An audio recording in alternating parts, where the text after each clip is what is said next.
Shri V K Sanoj ഡിവൈഎഫ്ഐയുടെ സംസ്ഥാന secretary, അദ്ദേഹം ത്രൂ ആയിട്ടുണ്ട്. ഞാൻ താങ്കളിലേക്ക് വരാം.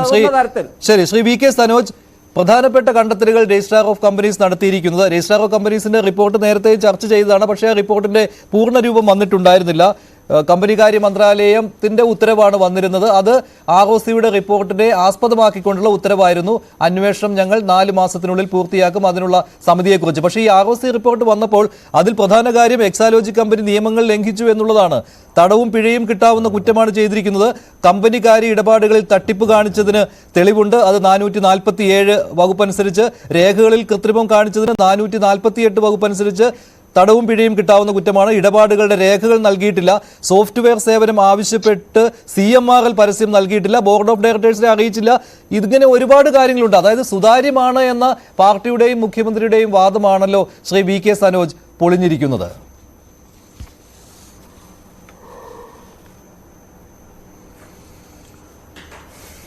ഇവിടെ കേരളത്തിൻ്റെ മുഖ്യമന്ത്രിക്കെതിരായും അദ്ദേഹത്തിൻ്റെ കുടുംബത്തിനെതിരായും കുറേ കാലമായി ഉയർത്തിക്കൊണ്ടുവരുന്ന ആരോപണങ്ങൾ പല ഘട്ടങ്ങളിലും പൊളിഞ്ഞുപോയതാണ്. ഇപ്പോൾ പൊളിഞ്ഞുപോയ ചില ആരോപണങ്ങൾ, അതുമായി ബന്ധപ്പെട്ട ചില രേഖകൾ പൊടിതട്ടിയെടുത്ത് വീണ്ടും ഇവിടെ എന്തോ മഹാസംഭവം നടന്നിരിക്കുന്നു എന്ന മട്ടിൽ കഴിഞ്ഞ 2 ദിവസമായിട്ട് വീണ്ടും നിങ്ങൾ വാർത്ത അവതരിപ്പിക്കുകയും അതിന്മേൽ ചർച്ച നടത്തുകയും ചെയ്യുകയാണ്. ഇതൊക്കെ സാധാരണ നിലയിൽ ഈ കാര്യങ്ങളെല്ലാം നിരീക്ഷിക്കുന്ന, വളരെ നിഷ്പക്ഷമായി ചിന്തിക്കുന്ന ഒരാൾക്ക് ഇതിനെല്ലാം പിന്നിൽ അടങ്ങിയിട്ടുള്ള വളരെ കൃത്യമായ രാഷ്ട്രീയം തിരിച്ചറിയാൻ വേണ്ടി കഴിയും. ഇതിപ്പോൾ അടുത്ത തെരഞ്ഞെടുപ്പിനെ മുൻനിർത്തി BJP നടത്തിക്കൊണ്ടിരിക്കുന്ന കൃത്യമായ രാഷ്ട്രീയ ഇടപെടലാണ്, കേരളത്തെ തന്നെ ലക്ഷ്യം വെച്ച് BJP നടത്തിക്കൊണ്ടിരിക്കുന്ന രാഷ്ട്രീയ ഇടപെടലാണ് എന്ന് നമുക്ക് മനസ്സിലാവുന്നതാണ്. ഇപ്പോൾ ഇവിടെ നിങ്ങളിപ്പം വലിയ ആവേശത്തിൽ ചർച്ച നടത്തുന്നുണ്ടല്ലോ. ഇതിനു മുന്നേ മഞ്ജുഷും കേരളത്തിലെ പ്രമുഖ ചാനൽ അവതാരകന്മാരൊക്കെ വിവിധ വിഷയങ്ങളിൽ നടത്തിയിട്ടുള്ള ചർച്ചയുടെ തലവാചകവും ഇതാ നാളെ തന്നെ മുഖ്യമന്ത്രിയും മുഖ്യമന്ത്രിയുടെ കുടുംബവും എല്ലാം ജയിലിനകത്തേക്ക് പോകുന്നു എന്നൊക്കെയുള്ള വലിയ ആഘോഷം നിറഞ്ഞ അവതരണങ്ങളൊക്കെ നടത്തിയിരുന്നല്ലോ. അതൊക്കെ ഇപ്പം എന്തായി? മുഖ്യമന്ത്രിയുടെ വീട്ടിലേക്ക് പിന്നെ ബിരിയാണി ചെമ്പിൽ സ്വർണം കടത്തി എന്നൊക്കെയുള്ള ആരോപണങ്ങൾ നമ്മൾ കേട്ടതാണല്ലോ. അതൊക്കെ കേട്ട സമയത്ത് ആ അർത്ഥത്തിൽ തന്നെ അതിനൊക്കെ തള്ളിക്കളിയാണ് ഉണ്ടായത്. ജനങ്ങളൊന്നും അത് വിശ്വസിച്ചിട്ടില്ല.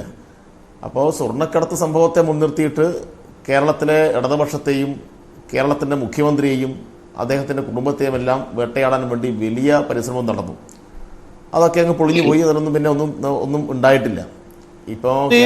വി കെ സനോജ്, പാർട്ടി ഇതിനകത്തൊരു പ്രതിരോധം തീർക്കാൻ വന്നത് തന്നെ, ഈ പാർട്ടി ഇക്കാര്യത്തിൽ പ്രതിരോധം തീർക്കാൻ വന്നത് തന്നെ ആവശ്യമില്ലാത്ത കാര്യമായിരുന്നില്ലേ ശ്രീ വി കെ സനോജ്? അല്ല, താങ്കൾ പറഞ്ഞതിൽ ഞാൻ ഇടപെട്ടതല്ല, അല്ല പറഞ്ഞു കഴിഞ്ഞു എന്നോർത്താണ് ഞാൻ ഇടപെട്ടത്.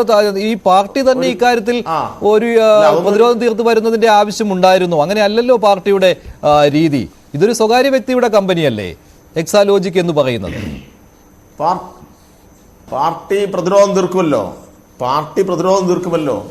അതായത് മുഖ്യമന്ത്രിയുടെ മകളെ കേന്ദ്രീകരിച്ച് അന്വേഷണം പ്രഖ്യാപിക്കുന്നു, അതുമായി ബന്ധപ്പെട്ട ആരോപണങ്ങൾ ഉണ്ടാവുന്നു, അതിന്മേൽ ചർച്ച നടക്കുന്നു, എന്നിട്ടത് മുഖ്യമന്ത്രിയിലേക്ക് കടക്കുന്നു.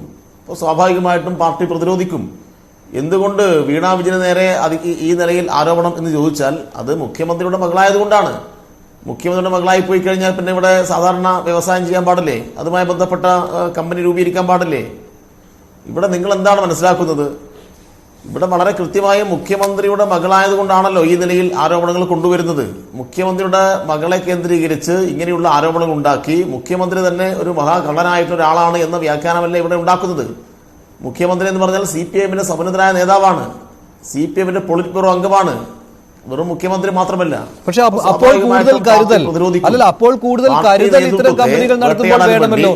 മറ്റുള്ളവർ നടത്തുന്നതിനേക്കാൾ കൂടുതൽ കരുതൽ വേണം. കാരണം സസൂക്ഷ്മം നിരീക്ഷിച്ചുകൊണ്ടിരിക്കും ശത്രുക്കൾ. പക്ഷേ അങ്ങനെ ഇവിടെ സംഭവിച്ചത് എന്താണ്? ഒടുവിൽ ഈ കമ്പനിക്ക് മരവിപ്പിക്കൽ അപേക്ഷ പോലും നൽകേണ്ടി വന്നു. അതും ഇല്ലീഗലായിട്ടാണ് ചെയ്തതെന്ന് ROCയുടെ കണ്ടെത്തലുണ്ട്. 2021 മെയ്യിൽ ഇടപാടുകൾ നടത്തിക്കൊണ്ടിരുന്ന കമ്പനി 2022 മരവിപ്പിക്കലിനുള്ള അപേക്ഷ നൽകി. 2 വർഷം പ്രവർത്തിക്കാതിരിക്കണമെന്ന നിയമം അവിടെ ലംഘിച്ചു. ഇതെല്ലാം ഇപ്പോൾ ഇതൊക്കെ ചോദ്യം ചെയ്യുവാൻ പോലും ഇതുവരെ കഴിഞ്ഞിട്ടില്ല എന്നത് മറ്റൊരു കാര്യമാണ്. ഒരു കാര്യം കൂടി ശ്രീ വി കെ സനോജ്, താങ്കൾക്ക് മറുപടി പറയാൻ യഥേഷ്ട സമയം തരാം. പാർട്ടിയും മുഖ്യമന്ത്രിയും പറഞ്ഞത് സുതാര്യമായിരുന്നു ഇടപാടുകൾ. വീണ വിജയനെ കേട്ടിട്ടില്ല ഏജൻസികൾ എന്നാണ്. ഇവിടെ കേട്ടുവല്ലോ, രജിസ്ട്രാർ ഓഫ് കമ്പനീസ് നോട്ടീസ് അയച്ചുവല്ലോ. പക്ഷേ മറുപടി തൃപ്തികരമല്ലാത്തത് കൊണ്ടാണ് ഇങ്ങനെ ഒരു റിപ്പോർട്ട് വന്നത്. മഞ്ജുഷെ, ഒരാൾ കമ്പനി നടത്തുമ്പോൾ സ്വാഭാവികമായിട്ടും എന്തെങ്കിലും തരത്തിലുള്ള നിയമലംഘനം ഉണ്ടായിട്ടുണ്ടെങ്കിൽ ആ നിയമലംഘനത്തെ അടിസ്ഥാനപ്പെടുത്തിയിട്ട് പിഴ ചുമത്തുകയോ അതുമായി ബന്ധപ്പെട്ട കേസെടുക്കുകയോ അതുമായി ബന്ധപ്പെട്ട നിയമ നടപടികളിലേക്ക് കടക്കുകയോ ചെയ്യുന്നതൊന്നും പാർട്ടി എതിരല്ല. അത് മുഖ്യമന്ത്രിയുടെ മകളല്ല, ആരായിക്കഴിഞ്ഞാലും അതൊന്നും ഇവിടെ ഒരു പ്രശ്നമുള്ള കാര്യമല്ല. പക്ഷേ ഇവിടെ എന്താണ് നിങ്ങൾ ധരിക്കുന്നത് പോലെ നിങ്ങളിപ്പോൾ വളരെ നിഷ്കളങ്കമായി അവതരിപ്പിച്ചല്ലോ. ഇപ്പോൾ നമ്മുടെ രാജ്യത്ത് എത്ര കമ്പനികളുണ്ട്, ഏതെല്ലാം കമ്പനികൾ നിയമലംഘനവും ഏതെല്ലാം കമ്പനികൾ GST അടക്കാത്തതും മറ്റ് പല വിധത്തിലുള്ള കാര്യത്തെയും അടിസ്ഥാനപ്പെടുത്തിയിട്ട് എത്ര കമ്പനികളുടെ മാനേജിംഗ് ഡയറക്ടറുടെ പേരിൽ ഇതുപോലെയുള്ള സംഭവങ്ങൾ വരുന്നുണ്ട്. എന്തുകൊണ്ട് വീണാ വിജയനെ മാത്രം കേന്ദ്രീകരിച്ച് ഇങ്ങനെ ഒരു സംഭവത്തെ മുൻനിർത്തിയിട്ട് വലിയ രൂപത്തിൽ ചർച്ച വരുന്നു? അപ്പൊ അതിന് വലിയ കൃത്യമായ രാഷ്ട്രീയ താല്പര്യമുണ്ട്. സനോജ്, അതിലൊരു ഇടപാടുകളിൽ കൃത്രിമം കണ്ടെത്തിയാൽ അന്വേഷണം നടത്താതിരിക്കണോ? അതിന്റെ വഴിക്ക് നടന്നോട്ടെ. അല്ല, അന്വേഷണം നടത്താതെ റിപ്പോർട്ടുകൾ പൂഴ്ത്തി വെക്കണമെന്നാണോ സനോജ് പറയുന്നത്?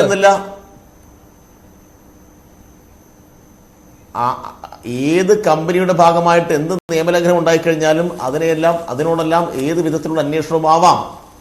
അന്വേഷണം നടത്തുന്നതിനൊന്നും ആരും എതിരല്ല. പക്ഷെ ഇവിടെ രാഷ്ട്രീയ പ്രേരിതമായി അന്വേഷണം പ്രഖ്യാപിക്കുന്നു. ഇപ്പൊ ഈ ചർച്ചയിൽ കോൺഗ്രസ് പ്രതിനിധി പങ്കെടുക്കുന്നു എന്നാണ് ഞാൻ മനസ്സിലാക്കുന്നത്. ഞാൻ ചർച്ചയിൽ വൈകിട്ടാണ് വന്നത്. ചർച്ചയുടെ ഇവര് പറയുന്നത് ഇന്ന് പ്രതിപക്ഷ നേതാവ് പറഞ്ഞത് ഈ കേസ് അന്വേഷിക്കാൻ വേണ്ടി CBI വരണം, ഈ വിഷയം അന്വേഷിക്കാൻ വേണ്ടി ED വരണം എന്നൊക്കെയാണ്. ഇവർക്ക് കേരളത്തിലെത്തുമ്പോൾ മാത്രമേ EDയോടും ഇതിനോടൊക്കെ സ്നേഹമുള്ളൂ. ഡൽഹിയിൽ രാഹുൽ ഗാന്ധിയുടെ കേസ് വരുമ്പോൾ EDയും CBIയും മഹാമോശമാണ്. ഇവിടെ തൊട്ടടുത്ത് തമിഴ്നാട്ടിലെത്തുമ്പോൾ മഹാമോശമാണ്. കോൺഗ്രസിന് സ്വാധീനമുള്ള സംസ്ഥാനങ്ങൾ നിങ്ങളുടെയൊക്കെ രാഷ്ട്രീയ താല്പര്യം, അങ്ങോട്ടും ഇങ്ങോട്ടുമുള്ള നിങ്ങളുടെ രാഷ്ട്രീയ ആരോപണങ്ങൾ, EDയും വേണ്ട CBIയും വേണ്ട എന്നൊക്കെയുള്ള നിങ്ങളുടെ രാഷ്ട്രീയ ആരോപണങ്ങൾ. പക്ഷേ പൊതുസമൂഹത്തിന്റെ മുന്നിൽ വരുമ്പോൾ ശ്രീ VK സനോജ് ഇങ്ങനെ ഒരു ഇല്ലീഗൽ ആക്ടിവിറ്റി നടന്നിട്ടുണ്ട് എന്ന് രേഖകൾ പ്രകാരം കാര്യങ്ങൾ പൊതുസമൂഹത്തിലേക്ക് വരുമ്പോൾ അവിടെ എന്തിനാണ് പാർട്ടി പ്രതിരോധിക്കാൻ വരുന്നത്? എക്സാലോജി കമ്പനി എന്ന് പറയുന്നത് ഒരു സ്വകാര്യ വ്യക്തി നടത്തുന്ന കമ്പനിയാണ്. ആ കമ്പനി മരവിപ്പിക്കൽ അപേക്ഷ കൊടുത്തതും ഒരു സ്വകാര്യ കമ്പനി നടത്തുന്ന ഒരു വ്യക്തി കൊടുത്ത അപേക്ഷയാണ്. CMRL എന്ന കമ്പനിയുമായിട്ട് ഇടപാട് നടത്തിയതും ഒരു സ്വകാര്യ വ്യക്തിയും ആ സ്വകാര്യ വ്യക്തി നടത്തുന്ന കമ്പനിയുമാണ്. അങ്ങനെ നിങ്ങൾക്ക് എന്തുകൊണ്ട് വാദിച്ചുകൂടാ? അങ്ങനെയെങ്കിൽ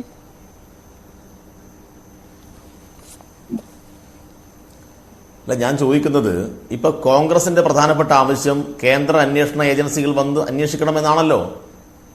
ഇപ്പൊ കോൺഗ്രസിന്റെ തന്നെ സമന്വിതരായ നേതൃത്വം പ്രതിയായിട്ടുള്ള നിരവധി കേസുകളുണ്ട്. അപ്പൊ അവിടെ ഈ കോൺഗ്രസ് എടുക്കുന്ന നിലപാടെന്ന് പറഞ്ഞാൽ അന്വേഷണ ഏജൻസികളെ BJP രാഷ്ട്രീയമായി ദുരുപയോഗം ചെയ്യുന്നു എന്നുള്ളതാണ്. ഇപ്പൊ കേരളത്തിൽ മുഖ്യമന്ത്രിക്കെതിരായിട്ടുള്ള കാര്യമാവുമ്പോൾ, കേരളത്തിലെ ഇടതുപക്ഷത്തിന്റെ ആളുകൾക്കെതിരായിട്ടുള്ള കാര്യമാവുമ്പോൾ നല്ല EDയും നല്ല CBIയും ആ CBI എല്ലാം ഇങ്ങോട്ട് വരട്ടെ എന്ന് പറയുന്നതിന്റെ രാഷ്ട്രീയ പൊള്ളത്തരം ഇവരംഗീകരിക്കണ്ട. അത് ജനങ്ങളോട് പറയാൻ വേണ്ടി ഞാൻ ഈ അവസരം ഉപയോഗിക്കുന്നു മാത്രമേ ഉള്ളൂ. അപ്പൊ രാഹുൽ ഗാന്ധിക്കെതിരായിട്ട് ED വരുമ്പോൾ അത് മോശം ED. ഇവിടെ തൊട്ടടുത്ത് വിവിധ സംസ്ഥാനങ്ങളിൽ കോൺഗ്രസിന് സ്വാധീനമുള്ള സംസ്ഥാനങ്ങളിൽ അവരുടെ നേതൃത്വത്തെ ഇത്തരം കാര്യങ്ങളുമായി ബന്ധപ്പെടുത്തുമ്പോൾ അത് കേന്ദ്രത്തിന്റെ പകപോക്കലായിട്ട് പറയുന്ന ആളുകൾ കേരളത്തിലെത്തുമ്പോൾ മാറ്റി പറയുന്നു. അത് സാധാരണ ആളുകൾ മനസ്സിലായിക്കോട്ടെ, ഞാനത് വിടാം. പിന്നെ നിങ്ങൾ പറയുന്ന അന്വേഷണവും മറ്റു കാര്യങ്ങളൊന്നും സംബന്ധിച്ച് അതിനൊന്നും ഒരു ഭയപ്പാടും കേരളത്തിലെ ഇടതുപക്ഷത്തെ സംബന്ധിച്ചിടത്തോളം ഇല്ല, ഞങ്ങളുടെ പാർട്ടിയെ സംബന്ധിച്ചിടത്തോളവും ഇല്ല. ഇവിടെ ആദ്യം എന്താ ഈ മാത്യു കൊഴുനാടൻ പറഞ്ഞത്? വീണാ വിജയൻ GST അടച്ചിട്ടില്ല, മാസപ്പടി വാങ്ങി എന്നാണല്ലോ നേരത്തെ ഇവിടെ മാധ്യമങ്ങൾ മുഴുവൻ വലിയ ആഘോഷം നടത്തിയത്. മാസപ്പടി എന്താ അക്കൗണ്ട് മുഖാനെയാണോ? ഇപ്പൊ രണ്ട് കമ്പനികൾ തമ്മിലുണ്ടാക്കിയിട്ടുള്ള നിയമപരമായ കരാറും അതിന്റെ സേവനത്തിന് അവർ കൊടുത്തിട്ടുള്ള പണവും എല്ലാം അക്കൗണ്ട് മുഖാന്തരമാണ്. ആ അക്കൗണ്ട് മുഖാന്തരം വാങ്ങിയ പണത്തിന് കൃത്യമായ GST അടച്ചിട്ടുമുണ്ട്.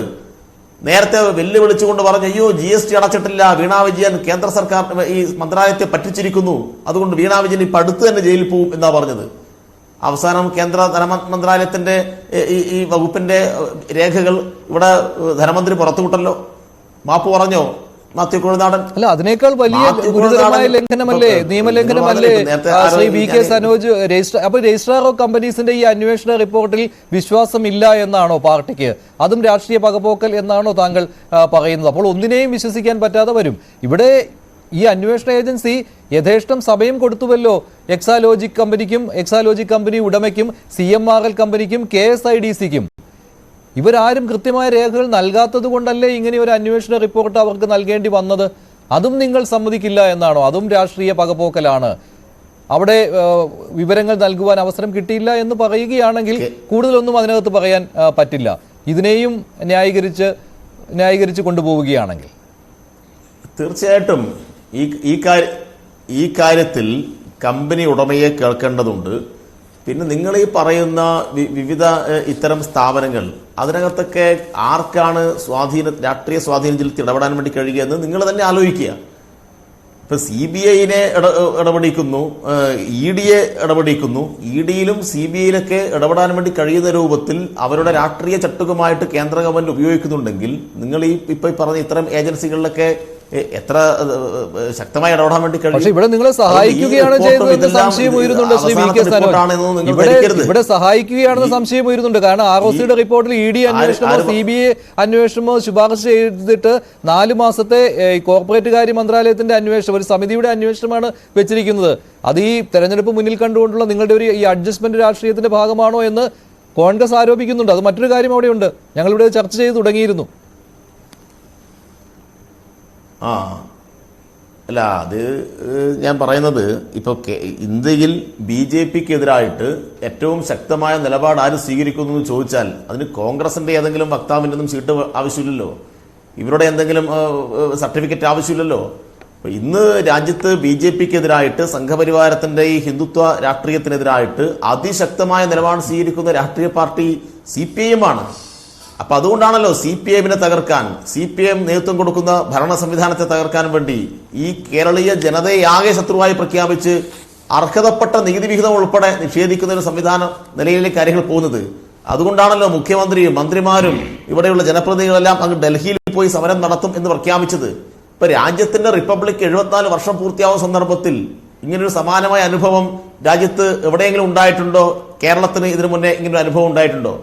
അപ്പോൾ കേരളത്തിന്റെ മുഖ്യമന്ത്രിയും മന്ത്രിയും ഉൾപ്പെടെ ഡൽഹിയിൽ BJP ഗവൺമെന്റിനെതിരായിട്ട് സമരം പ്രഖ്യാപിച്ച് നിൽക്കുന്ന സന്ദർഭത്തിലാണ് ഈ കോൺഗ്രസിന്റെ വക്താക്കളൊക്കെ വന്നിട്ട് ഇമാതിരി വിടുവായിത്തം TV ചർച്ചയിൽ കൂടി പറയുന്നത്. അതൊക്കെ ആ അർത്ഥത്തിൽ മാത്രമേ ജനങ്ങൾ എടുക്കൂ. ഇപ്പൊ ഞങ്ങളും BJPയും തമ്മിൽ അഡ്ജസ്റ്റ്മെന്റ് ആണെന്നൊക്കെ പറയുന്നത് എന്ത് സാമാന്യ യുക്തിയുള്ള ആരെങ്കിലും മനസ്സിലാക്കുമോ? അപ്പൊ അതിലൊക്കെ ആ അർത്ഥത്തിൽ മാത്രമേ അതിലേക്ക് എടുക്കേണ്ടതുള്ളൂ. ഞങ്ങൾ പറയുന്നത് ഇവിടെ ഇപ്പോൾ കേരളത്തിലെ ഇടതുപക്ഷത്തെ തകർക്കാൻ, ഇടതുപക്ഷ ഗവൺമെന്റ് അട്ടിമറിക്കാൻ, ഇടതുപക്ഷ നേതൃത്വത്തെ ആകെ ദുർബലപ്പെടുത്താൻ സംഘപരിവാരം പ്ലാൻ ചെയ്ത വിവിധ പദ്ധതികളുണ്ട്. 2024 തിരഞ്ഞെടുപ്പിനെ മുൻനിർത്തി പ്ലാൻ ചെയ്ത ഒരു കാര്യമാണ്